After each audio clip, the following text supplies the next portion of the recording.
Well, hello there. That's good stuff. So,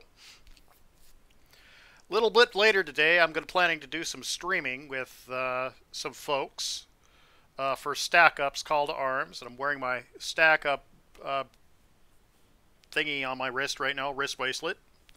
And we're going to be doing that a little bit tonight, so playing some Overwatch since the anniversary dropped. But first, I wanted to address something that's I've been meaning to get off my chest for a bit. As you folks know, it's the month of May, which is Health Awareness Month, but it's also the day when Memorial Day is supposed to drop here at the end of the month. Next Monday, as a matter of fact. And with it, there seems to be this trend on social media, Facebook especially, Twitter, sometimes on Discord, of folks basically, in an effort to honor the fallen, will post things like, when you're having that barbecue on Memorial Day, remember who died for you to have it, or maybe something a little less passive aggressive that says, "Hey asshole, when you're eating that burger, remember a guy died for your burger. Somebody died for you to eat that burger and your freedoms. Enjoy that burger, asshole." Probably a little more aggressive. And I just wanted to address that kind of behavior, and for those who feel the need to post those kind of messages. I understand that you want to honor the fallen. I come myself from a long line. From a military brat for 20 years, and I come from a long line of military. A family that has served this country all the way back to the Civil War. So I get the idea of wanting to honor the fallen. I do. But I do have to ask, who do you think this behavior helps? Okay? Does it help the fallen? Because whether you believe in an afterlife or not, or God or whatever, I'm pretty sure wherever the fallen are, or I think wherever the fallen are, they're probably not looking at social media all that much. Or maybe they are. I don't know. But I don't think it helps them. Does it help the families and those who served with the fallen? Some of those people are probably having barbecues themselves. And believe me, those people really don't need a reminder about who it was that they're honoring on Memorial Day. They get that reminder every day of their lives that they're missing that part of their lives. Especially veterans who served with these people, who have lost, side by side with some of these people, and have lost some friends along the way. And as somebody who does peer-to-peer counseling, as part of my work with Stack Up, with veterans, I could tell you that one of the things veterans need is the feeling of self-worth. And to pour a certain, to kind of guilt trip them with the whole barbecue thing, that doesn't help their self-worth. So again, I have to ask, who do you think this is going to help when it comes to honoring the fallen? Because it doesn't seem like it's going to help anybody. And let me ask another question. Instead of worrying about what other people are doing and talking on social media, what is it that you want to do to honor the fallen? Forget what other people are doing. Forget the barbecues or whatever their motives are for having a barbecue, okay? You can't control other people's actions, their motives. You can only control the person you're looking at in front of a mirror. So, knowing that, what do you want to do to honor the fallen? And here's a few suggestions, rather than spending some time on social media. What you could do is, you could have a barbecue and still honor the fallen. You could Throw a barbecue. Invite that veteran down the street. Invite that family down the street who lost somebody. You know, and you could have collectively honored their memories. Or if you've lost somebody yourself, a loved one or whatnot, maybe have a drink in their honor or pour out a drink or do some kind of, maybe a little thing to honor the fallen. It doesn't have to be a big thing. It doesn't have to be a grandiose thing. But if you feel like that's not enough, like a barbecue just isn't enough to honor our fallen men and women, then then maybe spend some time volunteering at some of these memorials that we have. I mean, if you live in the D.C. area, for example, chock full of memorials. You got the Veterans Memorial, you got the World War II Veterans Memorial, not the Veterans Memorial, but the Vietnam Memorial. You've got the World War II Fallen Memorial. You've got the Korean Fallen Memorial. You got a bunch of memorials out there. You have Arlington Cemetery. Maybe donate some to that time. Go to those places and see what they can, if they need any volunteers. And they do have websites, by the way. There's a whole National Memorial Park website for Washington, D.C. area alone. And they can certainly use the help and the volunteers. But if you don't live in Washington, D.C., maybe there's some local memorials you could go to. Maybe there's a cemetery that might need your help that has a section that's for our fallen, our fallen soldiers. And if that's too macabre for you, maybe donate your time or your money to charity. Now, about charities, because I am working for one, I could tell you a few things about veterans charities and military charities. The reality when it comes to charities is there's usually kind of they really could use your help. Because here's the thing about people giving money to charities. There's kind of a hierarchy of the kind of places people will tend to give money to. And at the top are causes for children and furry animals. Not that those aren't noble causes, but that usually is where a lot of the money goes for when it comes to charity organizations. Things like St. Jude's, things like the Humane Society. Those are the guys who are going to get the most bucks when it comes to charity. Veterans are kind of down here, really, when it comes to charity organizations. A part of that, is because veterans don't like to talk about when they do have a problem because it's discouraged in the military. But yeah, veterans, when it comes to donations and stuff, we don't get as many of the dollars as they do up here. And that's not to say these top ones aren't noble causes. We just don't get a whole lot of it. And there are obvious charities, of course, out there. There's the big ones that I could talk that really don't need me to talk about them because people already know them, like Red Cross, Wounded Warrior, the Veterans of Foreign Affairs Foundation, the big dogs. But there's a lot of smaller charities out there that could definitely use your time and your help, your support, or your donations. I, of course, work for one of them, and that's Stack Up. And I actually will be posting a donation page that I'm doing for what we call our call to arms down below here in my YouTube channel, or for this video.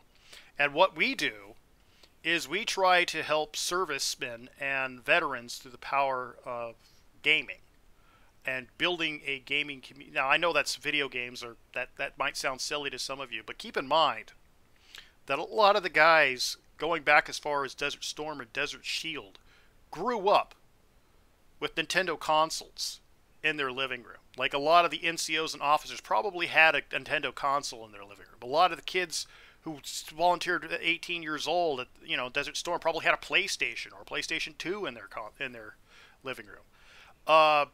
In fact, we talked about in one of our meetings that the kids that are doing Fortnite now, that crazy Fortnite game that all the kids are doing, well, those kids are soon going to be wearing uniforms. So gaming has very much become a part of the modern culture and the modern society. And as such, it could be a great way to share a common bond with those veterans, many of whom are suffering through PTSD. And PTSD-related suicides are, by the way, there's a lot of PTSD, involved when it comes to veteran suicide. And it's estimated that we lose about 20 veterans a day to suicide these days. The rates are actually higher than in civilian life. And we want to help combat that. We want to help bring those numbers down if we can't eliminate them entirely. And we do that through the positive power of creating a positive gaming community that where these veterans can come and share in common bond, and sometimes talk about what their feelings and their concerns. And you'll be surprised. I'll be sitting there streaming with some of these guys, and some of them will open up about some of their experiences right in the middle of streaming or right in the middle of when we're playing a game. So that's what we do, and we have various programs, things like that. And but if that's not your thing, that's not the organization you think you might want to donate to Memorial Day, well, there's others. There's another similar organization out there called Merging Veterans and Players, and they kind of do a similar thing. But they also include professional football players who are also not encouraged to talk about or professional athletes who are also not encouraged to talk about their problems. And but what they do is a little different. Instead of doing video games, they build their community through exercise and competition and physical, physical kind of stuff, guy stuff, really, wrestling and whatnot. And then they'll have a session where they sit down around this mat and they'll talk about what's bothering them that day after having that experience of that bonding physical experience. That's another organization that you can talk to, that I will be posting a link down to. There's Pinups for Vets. And what Pinups for Vets, their goal is to help cover the costs of medical care for our veterans. Because I don't know if any of you have actually been to a veteran or a military hospital or a veteran hospital, but even though they do get the care for free, the care is not always that great, Yeah, I remember as a military brat, we did get the free health care there, and it wasn't the best care we can get. A lot of the machines were vastly out of date compared to what you had in the civilian service, and anyway. So they're trying to help with that. And they also visit veterans in hospitals who are recovering and stuff like that.